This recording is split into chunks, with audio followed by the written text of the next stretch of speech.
Bon, je pense que ça va pas être la vidéo la plus longue de la chaîne. Bonjour à tous, j'espère que vous allez bien, j'espère que vous avez passé une bonne journée, une bonne soirée. Ça dépend bien évidemment à quel moment vous regardez cette vidéo, mais dans tous les cas, j'espère que ça va pour vous. Me concernant, ça va, je suis juste un petit peu fatigué, ça se voit sans doute sur ma tête. Mais on est là, enfin je suis là pour parler de She-Hulk. La semaine dernière, j'avais fait une vidéo pour vous donner mon avis de manière résumée et assez condensée de la série, en tout cas sur la première grosse moitié de la saison, de l'épisode 1 à 5.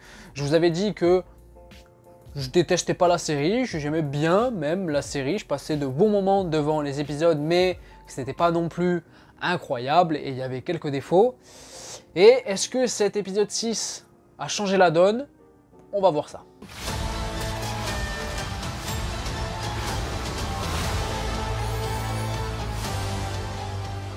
Mais avant toute chose, je tiens à dire aussi que si vous n'avez pas vu l'épisode 6 en question, ou même si vous n'êtes pas à jour sur la série She-Hulk de manière générale, eh ben regardez pas la vidéo parce que vous allez être spoilé, sinon, parce que je vais parler de certaines choses, etc.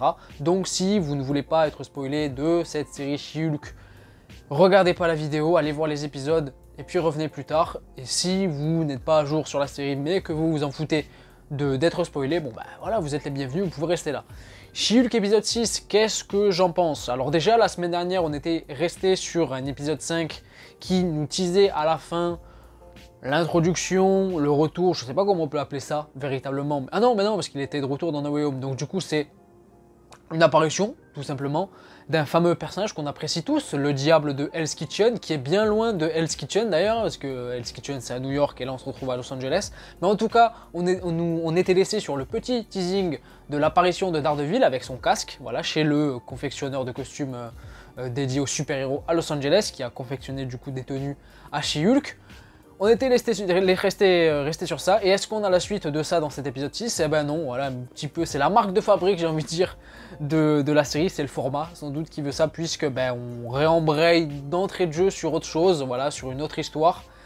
C'est le format de cette série She-Hulk, que chaque épisode a droit à son histoire, son affaire, etc. Là, en l'occurrence, on est dans un esprit de comédie juridique, donc on essaie de planter une affaire judiciaire dans chaque épisode, c'est le cas depuis le début, et c'est aussi le cas avec cet épisode 6, puisque on a deux histoires en parallèle dans cet épisode-là. On a Jennifer qui est invitée à un mariage, comme ça, d'un coup, d'accord, grand bien lui fasse, et de l'autre côté, on a donc cette fameuse affaire judiciaire au cabinet d'avocats, centrée sur Jonathan, ce vieux immortel qui du coup, vu qu'il est mortel, a eu je sais pas combien de mariages, mais bon, il est en pleine instance de divorce. Bref, voilà, deux histoires bien parallèles, voilà, bien figurantes à cet épisode 6.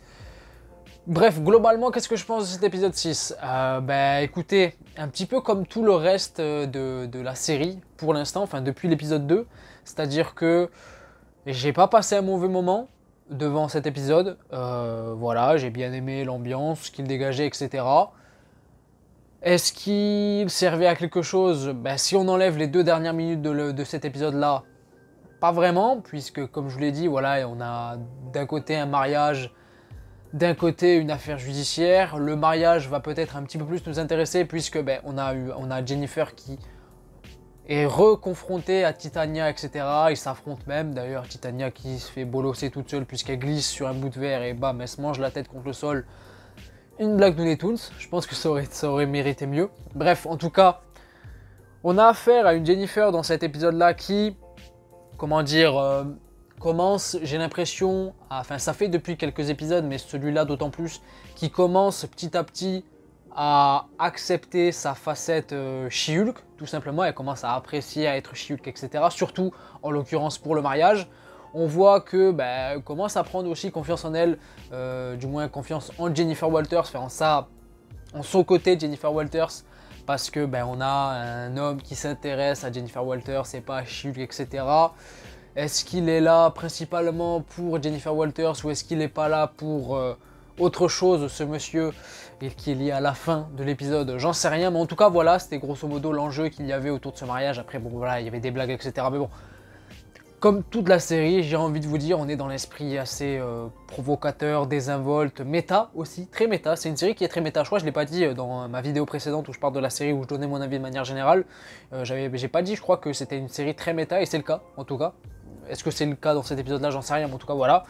Et puis, de l'autre côté, on a l'affaire judiciaire, j'ai pas envie d'en parler. Écoutez, mis à part, on va pas se mentir, mis à part les 2 dernières minutes de cet épisode, il se passe pas grand-chose, du moins grand-chose d'intéressant, faut dire ce qui est. Et c'est un petit peu le problème, j'ai envie de vous dire, de la série de manière générale depuis le début, hein. Il se passe des choses, etc. Mais est-ce qu'il y a réellement une utilité à tout ce qui se passe? Non, pas vraiment, et c'est le cas encore une fois avec cet épisode 6, donc on est dans la parfaite lignée des autres épisodes, j'ai envie de vous dire, mis à part les 2 dernières minutes qui, justement, permettent à la série d'avancer un petit peu, de prendre, j'ai l'impression, une toute autre ampleur, enfin, au bout du 6e épisode, c'est ce qu'on reprochait de manière générale à la série, le manque de cohésion, le manque de fil rouge, le manque d'histoire, de développement, etc. On ne savait pas trop où est-ce que la série allait, et avec la fin de cet épisode 6, on a l'impression que ça prend une certaine direction, donc ça c'est cool, on a des enjeux qui se posent. La série va sans doute basculer sur quelque chose d'un petit peu plus sérieux. J'espère pour la suite des épisodes qu'on va laisser de côté un petit peu l'aspect comédie juridique, etc., très provocateur, très décalé, et qu'on va un petit peu plus se concentrer sur l'aspect potentiellement super héroïque de la série. Voilà, avec She-Hulk qui va être un petit peu plus en She-Hulk, qui va être un petit peu plus en action, qui va vouloir justement mettre le fin mot de cette histoire au grand jour, j'ai envie de vous dire, sur le fait qu'on la menace, voilà, qu'on veuille la mettre hors d'état de nuire. Il va y avoir sans doute aussi l'apparition de Daredevil à ce moment-là. D'ailleurs, Daredevil, est-ce que Marvel Studios ne se serait pas mis une balle dans le pied en communiquant aussi vite et aussitôt sur la présence de Daredevil dans cette série? Parce que là, on va pas se mentir, je m'en mêle un peu, je parade dans tous les sens, on s'en fout, j'espère que vous me suivez. Beaucoup de gens, enfin c'est pas un secret, cette série She-Hulk plaît pas à tout le monde. Plaît pas à tout le monde, ça divise énormément, et il y a pas mal de gens qui en ont marre de cette série, mais qui continuent de la regarder semaine après semaine. Pourquoi? Parce qu'ils attendent l'apparition d'un personnage, Daredevil, puisqu'il a été communiqué dans les teasers, dans les trailers, etc. On sait qu'il est là, et ça a été d'ailleurs teasé à la fin de l'épisode 5. Mais on sait qu'il est là, on savait qu'il était là depuis bien longtemps, en vrai, même je crois avant que la série commence, si je dis pas de conneries. Bref, et ça j'ai envie de vous dire que c'est peut-être une erreur de la part de Marvel Studios d'avoir communiqué aussitôt, parce que beaucoup de gens, beaucoup je sais pas, mais en tout cas certaines personnes attendent l'apparition de Daredevil, regardent la série semaine après semaine en dépit de leur plaisir, parce que ça leur plaît pas, mais il est toujours pas là. On a l'épisode 6 et il est toujours pas là. C'est compliqué je pense. Mais bon bref, où est-ce que j'en étais? En tout cas oui, j'espère qu'à partir de là, la série va basculer sur quelque chose d'un petit peu plus héroïque. Voilà, avec Daredevil, She-Hulk, le grand méchant qui va sans doute se révéler qui est ce grand méchant de la série. Pour moi c'est le leader. Voilà, je vous le dis, c'est le leader, Samuel Stern, qu'on n'a pas vu depuis l'Incroyable Hulk, et qui sera le grand méchant de Captain America New World Order. C'est une des annonces qu'on a eues lors de la D23. Comme par hasard, lors de la D23, en pleine diffusion de la série She-Hulk, on nous annonce que ce personnage va être de retour dans un film. Mais pour moi, il sera de retour avant dans cette série, parce que pour moi c'est lui en fait, tout simplement. Ça permettrait de redonner vie un petit peu, c'est ce que cette série She-Hulk a fait depuis le début, de redonner vie un petit peu au micro-univers de Hulk, j'ai envie de vous dire, même si Hulk lui il est parti je sais pas où. Ça serait intéressant, mais pour moi c'est le leader, c'est Samuel Stern, c'est voilà, ce fameux personnage qu'on n'a pas vu depuis l'Incroyable Hulk. Pour moi c'est lui, pour une seule chose, c'est que à la fin de cet épisode-là, on se rapproche d'un côté assez scientifique, d'un laboratoire. J'ai l'impression que il veut... Enfin, je sais pas si le méchant de cette série, donc le leader pour moi, c'est celui qu'on a vu dans le laboratoire à la fin de cet épisode-là, mais on va dire que oui.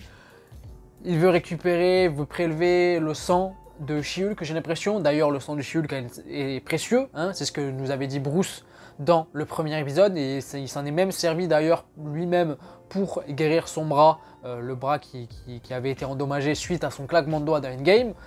Ça lui a guéri son bras totalement quand même, donc on sent que Bruce nous avait prévenu sur le fait que le sang de Jennifer est précieux et il n'est pas comme les autres, donc j'ai l'impression que le leader veut y mettre la main dessus. Pour faire quoi? J'en sais rien. Il y a aussi un truc qui m'interpelle dans cette série, c'est le fait qu'on ait des méta-humains, j'ai envie de vous dire, des personnages avec des capacités. On a un immortel dans cet épisode-là, on a Titania qui a l'air d'avoir une super force, enfin qui rivalise quand même un petit peu avec She-Hulk, donc c'est pas rien. Par rapport à ça, est-ce que ce serait pas le leader qui, par je ne sais quel moyen, a réussi à administrer des pouvoirs à telle ou telle personne à Los Angeles ou à travers les États-Unis, j'en sais rien. Est-ce que tout ça sera l'enjeu, un des enjeux de Captain America New World Order? J'en sais rien, mais en tout cas pour moi, celui qui est derrière tout ça, c'est le leader. Voilà, pour moi, il n'y a plus de doute. En plus, une des choses qui me font penser ça, enfin qui me fait penser ça, c'est que le fameux site internet où justement beaucoup de gens disent du mal de She-Hulk, etc., s'appelle Intelligentsia, je crois. Et Intelligentsia dans les comics, ça existe et le leader en est même membre. Alors je ne sais pas ce que c'est exactement Intelligentsia dans les comics, je ne sais pas si c'est une organisation ou si c'est autre chose, j'en sais rien, mais en tout cas, le leader dans les comics est un membre de l'Intelligentsia. Donc, pour moi, il y a un lien. C'est lui. Est-ce qu'on le verra d'ici là? Je pense que oui quand même. Mais sinon, je ne saurais pas qui ça peut bien être de plus. Parce que pour moi, c'est lui. Le timing en plus de l'annonce à la D23, comme par hasard, enfin, pour moi, c'est lui. C'est lui. Donc, on a enfin une petite avancée concernant les enjeux de cette série. Au bout de l'épisode 6, c'est laborieux, c'est laborieux, c'est laborieux. Mais en tout cas, voilà. Il y a aussi un dernier petit détail qui a retenu mon attention et je pense ne pas être le seul. Le fameux Hulking. Dans cet épisode-là, on a Hulking qui apparaît, enfin du moins le pseudonyme, hein, Hulking qui apparaît au moment où justement on a le plan sur l'ordinateur du laboratoire où on voit les petites analyses de Jennifer Walters, du sang, etc. Enfin pas mal de choses. Il y a un message qui apparaît qui dit où en est le plan contre She-Hulk, je crois que c'est ça grosso modo, envoyé par Hulking il me semble, et Hulking, les lecteurs de comics savent sans doute qui c'est, mais c'est un personnage du coup dans les comics. Alors c'est pas lui le fils de Hulk, c'est un autre, mais en tout cas voilà, c'est un personnage des comics, je vous le mettrai en image en vidéo. Ça peut être lui, mais pour moi je pense pas, je pense que c'est trop gros pour l'instant, pour que ce soit ce personnage vraiment, et en plus si ça doit être ce personnage là, je le vois pas être introduit aussi, quoique je sais pas. En tout cas, première hypothèse, soit c'est ce personnage là, qui se fait appeler du coup directement Hulking, soit c'est quelqu'un d'autre qui est peut-être un grand fan de Hulk et qui n'accepte pas de voir quelqu'un, enfin du moins un autre Hulk devenir populaire pour le public quoi tout simplement, et qui veut du coup mettre hors d'état de nuire lui aussi, ou peut-être que c'est le leader directement qui se fait passer pour Hulking, enfin qui a choisi ce pseudonyme, j'en sais rien. Mais en tout cas, cette fin d'épisode était quand même assez sympathique, on va pas se mentir. Mais sinon, à part ça, on n'était pas non plus sur un épisode, voilà, c'est pas non plus un foudre de guerre cet épisode, on va pas se mentir. Mais j'ai quand même passé un bon moment devant, voilà, c'était pas désagréable. Je pense que j'ai parlé plus de temps que j'avais prévu, hein, mine de rien, et c'est bizarre parce que finalement, enfin, quand je réfléchissais un petit peu à mon argumentaire concernant cet épisode-là, j'avais pas spécialement énormément de choses à dire, malgré le fait que j'ai quand même passé un bon moment devant, voilà, je le dis. Mais bon, voilà, la série a quand même pas mal de problèmes au niveau de son écriture, au niveau de son rythme, c'est parfois inégal, c'est même inégal. Et par rapport à la fin de cet épisode-là, j'espère qu'on n'aura pas la suite de ça dans 1 ou 2 épisodes. J'espère qu'on aura la suite dès la semaine prochaine, parce que sinon ce serait embêtant. Ce serait embêtant, mais en tout cas, voilà. Je pense que j'ai tout dit concernant... Pardon.